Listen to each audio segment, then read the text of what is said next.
Allendale, Florida, the center of South Florida's Gold Coast. Here each year, the focus of thoroughbred racing is on Gulfstream Park. Here, champions come to meet the challengers in their quest for that stunning moment of glory. Gulfstream Park, where man and thoroughbred meet the test in the Challenge of Champions.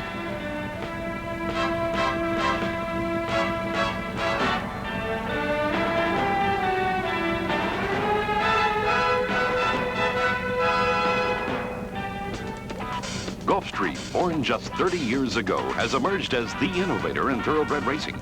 Mixing spectacle and the great tradition of the sport with fun and pageantry, Gulfstream has supplied racing fans with some of the most thrilling moments on turf.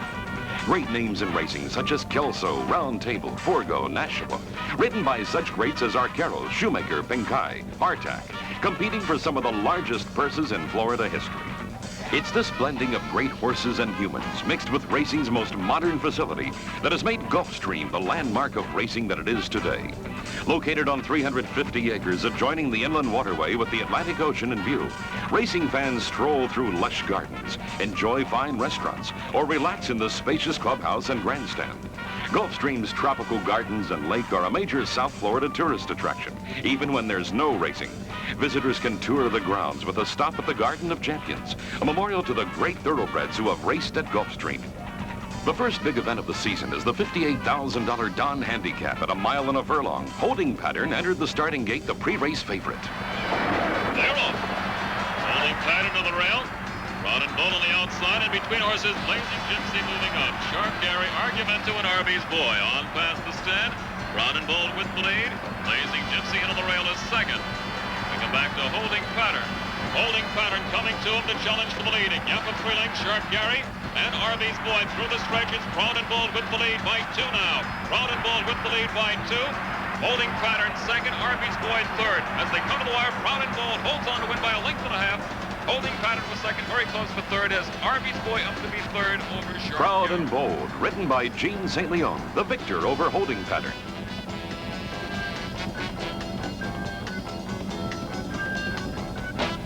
Cool Florida breezes and bright sunshine ushered in Canada Day and the running of the Canadian Turf Handicap, the only race run in the United States honoring our northern neighbors. Adding to the drama of Canada Day this year is the induction into Gulfstream's Garden of Champions of the great Canadian thoroughbred La Praviante. James Don Jr., Gulfstream president, unveils the memorial plaque with Mr. and Mrs. John Louis Levesque, owners of La Praviante. 14 starters broke from the gate on Gulfstream's internationally acclaimed turf course. They're off. On the head, Sir Jason gets the early lead. The Brock moving up on the outside, Mr. Door, and between horses, Dartsum. On past the stand for the first time, Sir Jason with the lead. The Brock right alongside. Dartsum, these 3 noses apart. Mr. Door on the outside is fourth. Come back 1.5 lengths. Kuryakin is fifth. Jason now moving up to get 1.5 lengths lead. The Gronk is second. B-Wack into the hedge third. Mr. Door on the outside is fourth. James Prince on the far outside fifth. Through the stretch, Sir Jason shows the way by 2.5 lengths. The Gronk second, B-Wack third, Westgate Mall fourth, Mr. Door fifth. As they come to the wire, Sir Jason holds the lead by 2 lengths. Westgate Mall into the hedge moves up second, Mr. Door third.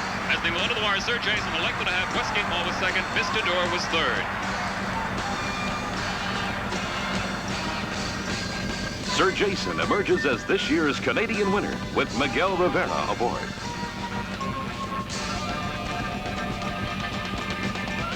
A grueling 1.25 mile run, a purse of $124,000. It's the #1 test of the season for older horses, the 30th running of the Gulfstream Park Handicap. The Gulfstream has been the showcase for such giants of the sport as Kelso, Forgo, and Round Table. Today, Proud and Bold is the pre-race favorite. They're off. The outside, Maharo moves to the early lead along with Bootlegger's Pet, Proud and Bold in on the rail. Along with Buffalo Lark now moving up. Golden Murph and Holding Pattern on past the stand for the first time. Proud and Bold with the lead by 1 length. Golden Murph is second, Holding Pattern on the outside third. Buffalo Lark into the rail is fourth. Mahara holds fifth, into the rail, Sharp Gary sixth. Golden Murph moving up on the outside to challenge for the lead. Proud and Bold in on the rail. These two are now noses apart for the lead as they come toward the top of the stretch. It's Golden Mur on the outside, now moving a challenge for the lead. Proud and Bold in on the rail, fighting back. These two are noses apart for the lead. A gap of 5 lengths. Buffalo Lark is third, holding pattern fourth. Through the stretch, it's Golden Mur coming on after the lead. Proud and Bold into the rail, coming back once again. These two battle. Golden Mur on the outside, getting the lead by a head. As they come to the wire, it's Golden Mur getting the lead. Proud and Bold second. Out of the wire, Golden Mur, a neck winner. Proud and Bold was second. Buffalo Lark finished third. Then we come back to Sharp Gary fourth. Golden Mur posts an upset victory. Jockey Walter Blum joins owner and trainer, the father and son team of the Bill Wilmots. The trophy is presented by the legendary Eddie Arcaro, known as the Master Jockey. The classic event, the Florida Derby, Florida's richest race, signals the start of a week of sporting and social events unequaled in racing. 48 hours before Florida Derby Day, the press gathers in Gulfstream's clubhouse to question the participants. Owners, trainers, and jockeys are here to discuss racing tactics and conditions with an insight into the strategy they think will be required to win. One major element of any race is post position. Director of Racing Douglas Don joins Racing Secretary Eddie McKenzie to conduct the draw. And the draw for positions creates great excitement. The difference between one post position and another can be the difference between victory or defeat. The entries now posted and positions filled. The countdown begins. The events now switch from trackside to the prestigious Indian Creek Country Club in the annual Florida Derby Ball. Spectator and participant meet on the eve of the Classic, and all for the benefit of charity. Gulfstream's charitable activities have produced more than $7.5 million for welfare and scholarship programs. In addition, Gulfstream has generated $130 million in tax revenue for the state of Florida.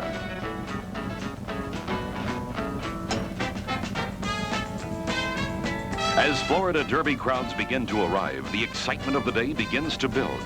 Since before dawn, the stables have been alive with activity. The starters have been checked and rechecked. Owners and trainers have been planning, outwardly calm, tense inside. The spectators to this event, here to be part of what has become racing's fun day, know that this will be like no other day in racing. The Florida Derby Day is for record-setting, a day that has produced the largest purse in Florida racing history, largest weekday attendance, the greatest representation of Triple Crown in-the-money finishers.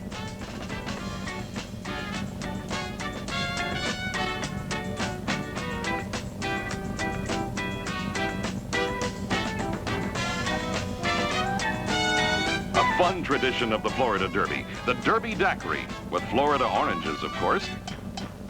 And while in the paddock and stable area, racing preparations are underway. The clubhouse is alive with people. Dining, discussing the possible outcome, making the decisions that shortly will determine the pre-race favorite.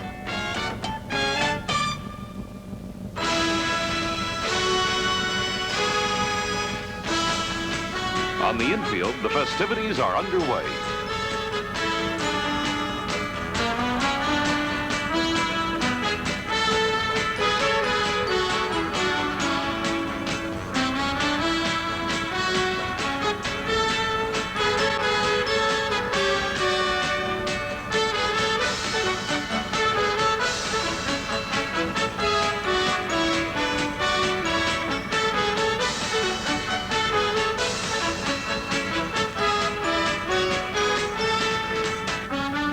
One event gives way to another as action switches to the aqua blue infield lake and the aerial daredevils and water ballet.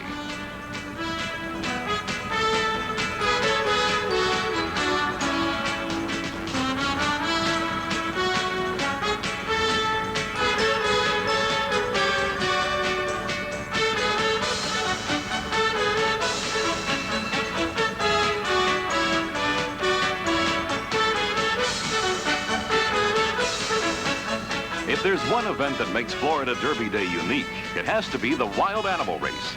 Each year, the participants change, but each year's race surpasses the other in imagination and excitement. Bengal Tigers this year. No one's been brave enough to predict the outcome because such an event has never been tried before. While the riders may have learned to control a one-ton thoroughbred, it appears from the start that the Bengals are having this race their way. It would also appear that they might be having their jockey their way.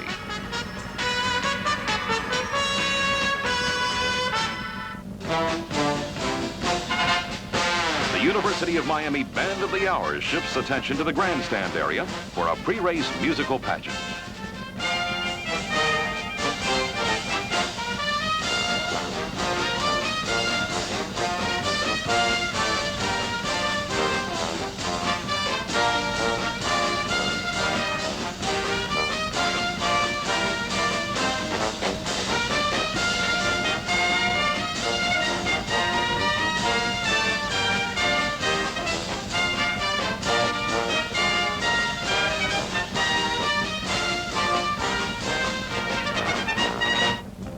And then it's center stage for the main event, the $150,000 Florida Derby at 1 1/8 miles.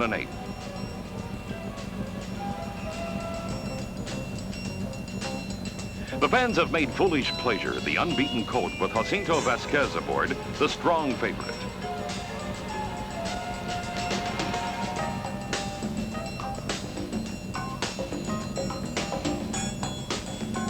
From throughout the United States, Canada, and many other foreign countries, newspaper reporters, radio and TV broadcasters have gathered in South Florida to provide instant coverage of what has become the most significant preview of the 3-year-olds going to the Triple Crown events. They're off and running in the Florida Derby. The cipher into the rail moves for the early lead. 3 crowns between horses, now moves up to challenge. Rollo between horses. On the outside, Mickey Dyke now moving up with Foolish Pleasure into the rail. They move to the clubhouse turn. 3 crowns with the lead by 2.5 lengths. Decipher a second. Foolish Pleasure between horses third. Rollo fourth. On the outside, Mickey Dyke is fifth. Sylvan Place into the rail 6. Rich Sun 7. Century Gold is 8. As they move on the clubhouse turn, 3 crowns sprints out to a 2.5 length lead. Decipher at second. Foolish Pleasure a length and a half back is third. Sylvan Place fourth. Mickey Dyke moving up on the outside fifth. Rich Sun is 6th. Century Gold 7th. They straighten away for the run down the backstretch. 3 crowns holds the lead by a length and a half. Decipher a second. A gap of 2 lengths. Foolish Pleasure is third. Sylvan Place fourth. Mickey Dyke on the outside fifth. Into the rail, Century Gold 6th. They move midway down the backstretch. 3 crowns holds the lead by 3/4 of a length. Decipher a second. Foolish Pleasure between horses third. Sylvan Place on the outside, a close-up fourth. As they move past the half-mile pole, 3 crowns continues to hold the lead. Sylvan Place now moves up to get the lead. Foolish Pleasure between horses third, along with Decipher. As they move on the turn, it's Sylvan Place with the lead, a length and a half. Foolish Pleasure alongside. Decipher is saving on the rail. These 3 now battle for the lead as they move on the turn. As they come toward the top of the stretch, it's Sylvan Place with the lead, 3/4 of a length. Foolish Pleasure on the outside, coming to him in the challenge. 2 lengths back, Decipher is third. Prince Noir beginning to make a move out in the center of the track. As they turn for home, Sylvan Place holds the lead. Foolish Pleasure comes to him. Decipher is third. It's Prince Noir, a strong horse, moving out in the center of the track with a powerful move. As they come to the wire, Sylvan Place holds the lead. Foolish Pleasure coming to him, and here comes Prince Noir, quick as the ball on the center of the track, coming on to get the lead. As they come to the wire, Prince Noir drawing away from the lead. As they come to the wire, Prince Noir going away by 2.5 lengths. Prince Noir a 3-length winner. Sylvan Place got second. Foolish Pleasure 2-year-old finished champion third. Foolish Pleasure has tried to keep his unbeaten string intact, but finishes third behind the Darby Dan Farms entry. Foolish Pleasure will go on to win the Kentucky Derby. The Florida Derby trophy of gold and silver, framed by the unique horseshoe of orchids from Exotic Gardens. Making the trophy presentation is Mrs. James Don Jr. To owners Mr. and Mrs. John Galbraith.